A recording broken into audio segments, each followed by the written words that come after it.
Selamat malam dan salam sejahtera bagi seluruh jemaat Tuhan HKBP Sidoarjo yang beribadah di malam hari ini, Rabu 23 September 2020. Semoga Bapak Ibu dan jemaat sekalian selalu dilindungi Tuhan dan juga tetap semangat menjalani hidup. Sebentar lagi kita akan mendengarkan firman Tuhan, baiklah kita berdoa terlebih dahulu. Kita berdoa. Damai sejahtera Allah yang melampaui segala akal, itulah yang memelihara hati dan pikiranmu di dalam Kristus Yesus Tuhan kita. Amin.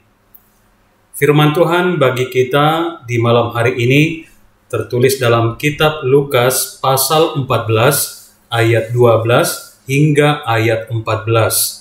Demikian firman Tuhan.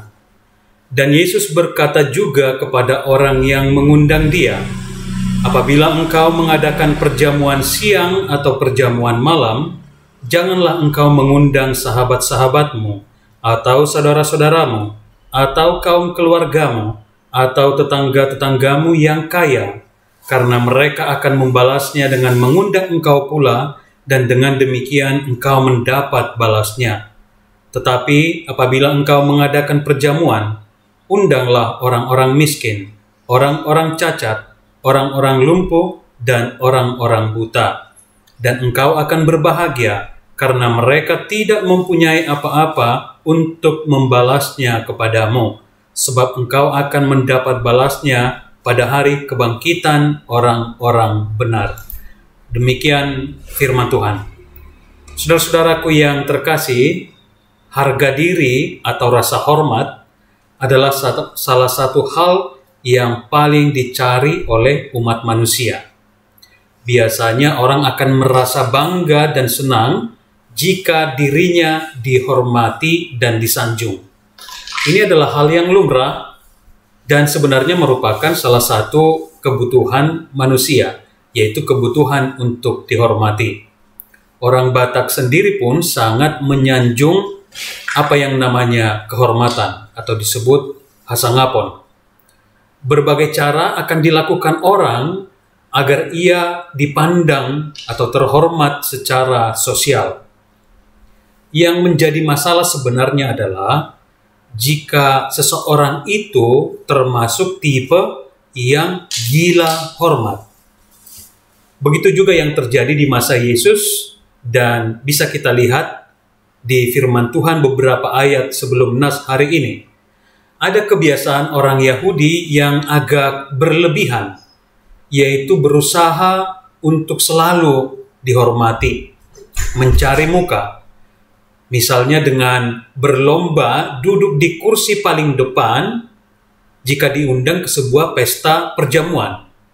Dan Yesus pun mengkritik mereka dengan berkata, kalau seorang mengundang engkau ke pesta perkawinan, janganlah duduk di tempat kehormatan, sebab mungkin orang itu telah mengundang seorang yang lebih terhormat daripadamu, supaya orang itu yang mengundang engkau dan dia jangan datang dan berkata kepadamu, berilah tempat ini kepada orang itu. Lalu engkau dengan malu harus pergi duduk di tempat yang paling rendah. Tetapi apabila engkau diundang, pergilah duduk di tempat yang paling rendah. Mungkin tuan rumah akan datang dan berkata kepadamu, sahabat, silakan duduk di depan. Dan dengan demikian engkau akan menerima hormat di depan mata semua tamu yang lain. Artinya saudara-saudara, rasa hormat ternyata tidak akan diterima orang yang dengan sengaja minta dihormati atau berlagak terhormat. Disebut juga dengan pencitraan. Sebaliknya, rasa hormat akan diterima orang-orang yang rendah hati dan tidak gila hormat. Sekali lagi, rasa hormat itu tidak salah. Hanya caranya yang perlu diperhatikan. Bapak, Ibu, dan saudara-saudara, lebih lanjut Yesus pun mengkritik kebiasaan orang-orang pada masa itu yang lebih suka mengundang orang-orang terpandang ke perjamuan atau ke pestanya agar dirinya diakui dan disanjung orang lain. Dan anggapan saat itu, perjamuan atau pesta adalah sebuah prestise. Ketika orang mengundang kerabatnya atau keluarganya atau orang-orang terhormat atau orang-orang kaya, maka suatu saat nanti pengundang ini akan diundang kembali ke pestanya. Ini disebut dengan sistem balas jasa atau transaksional. Namun jangan salah dipahami, saudara-saudara, seolah-olah Yesus melarang kita untuk mengundang kerabat, sahabat, rekan, tetangga ke perjamuan yang kita selenggarakan. Bukan begitu maksudnya.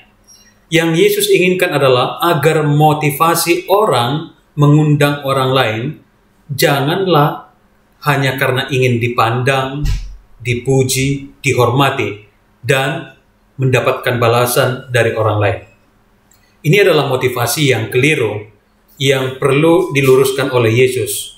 Motivasi yang keliru yaitu mencari penghormatan secara duniawi. Dan nas ini sebenarnya mengajar kita bahwa makna mengadakan perjamuan atau pesta sebenarnya adalah sebagai rasa ungkapan syukur kita kepada Tuhan.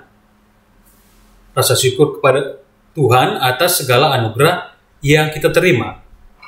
Dan bukan semata-mata hanya karena ingin mendapatkan sesuatu dari orang yang kita undang tersebut.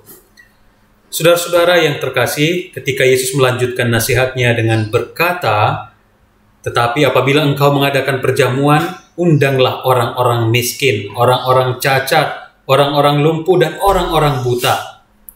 Kalimat ini terasa janggal dan sangat mengejutkan. Apa maksud Yesus dengan nasihat ini? Mereka itu kan golongan masyarakat yang termarginalkan, terpinggirkan, atau tidak terpandang. Lagi pula, jujur saja, apa sih yang bisa diharapkan dari mereka jika mereka diundang ke perjamuan? Jangankan memberikan balasan dengan mengadakan pesta, sebab mereka tidak akan pernah mampu melakukannya. Bahkan untuk memberikan tupak saja, mereka tidak akan mampu. Orang mereka benar-benar secara sosial sangat-sangat miskin dan memprihatinkan. Paling-paling yang bisa mereka lakukan hanya mengucapkan terima kasih dan doa.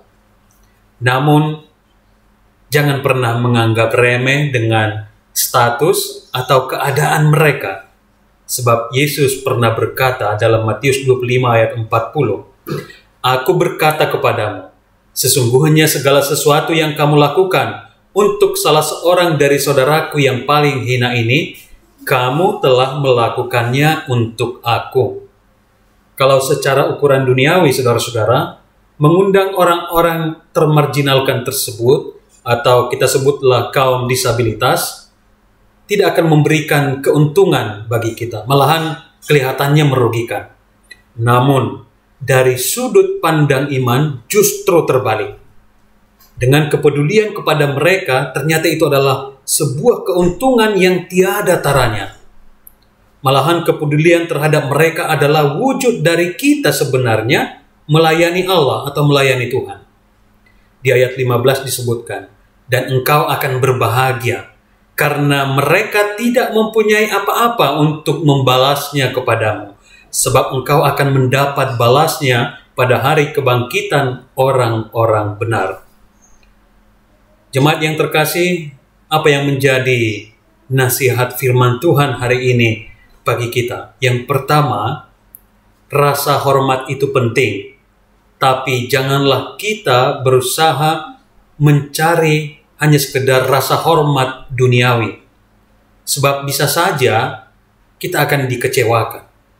Karena itu, usahakanlah mencari hormat surgawi dengan bersikap rendah hati dan peduli kepada orang lain, khususnya orang-orang yang termarginalkan, orang-orang yang terpinggirkan. Yang kedua, janganlah memandang orang lain hanya karena menurut kita mereka tidak memberikan keuntungan secara duniawi bagi kita, yaitu kaum disabilitas termasuk di dalamnya. Dan janganlah kita mengadakan sebuah pesta atau jamuan hanya karena transaksional. Justru,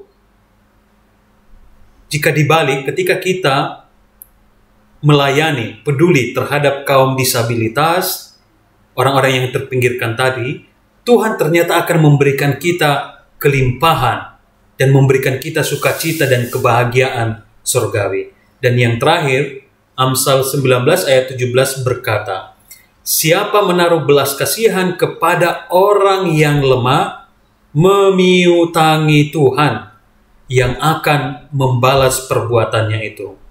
Karena itu jangan sekalipun memandang rendah orang-orang yang terpinggirkan, kaum disabilitas. Sebab mereka adalah wajah Allah di dunia ini.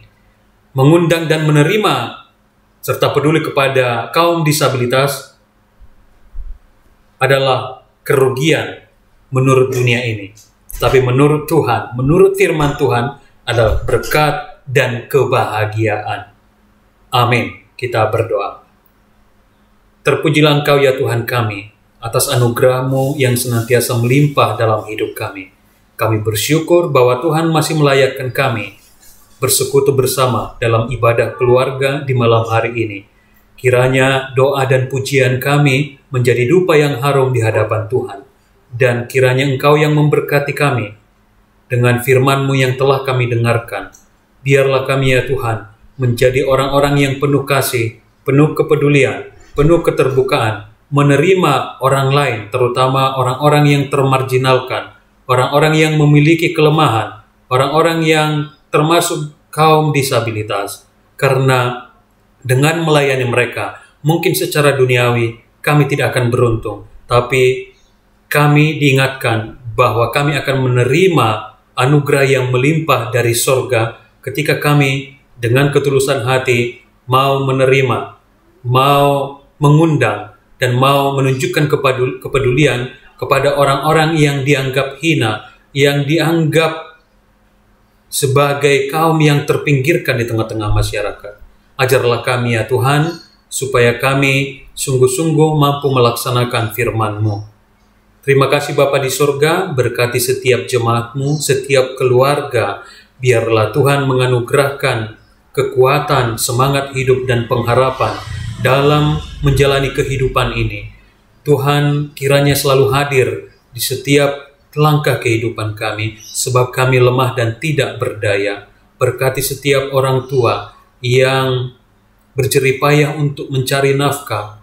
Berikanlah rezeki ya Tuhan, berikanlah kesehatan, dan berikanlah pengharapan bahwa Tuhan akan senantiasa mencukupkan dan memberikan apa yang kami butuhkan. Biarlah kami juga tetap bersyukur ya Tuhan, tidak hanya mengeluh dalam situasi yang sulit saat ini. Karena ketika kami bersyukur, kami akan menerima anugerah yang luar biasa daripada-Mu. Berkati setiap anak-anak-Mu yang masih belajar secara online. Biarlah anak-anak-Mu tetap penuh semangat untuk mempelajari banyak hal, terutama tugas-tugas dari sekolah, sehingga anak-anak-Mu ya Tuhan menjadi orang-orang yang membanggakan orang tua dan membanggakan Tuhan. Jikalau ada jemaat-Mu yang sakit, yang berduka, yang berbeban berat, Tuhanlah yang menghiburkan, yang menguatkan, bahwa Engkau adalah batu karang yang teguh, Engkau adalah pelindung dan gembala kami. Dengarkanlah doa permohonan kami ini, di dalam nama Yesus Kristus Juru Selamat kami yang hidup. Amin.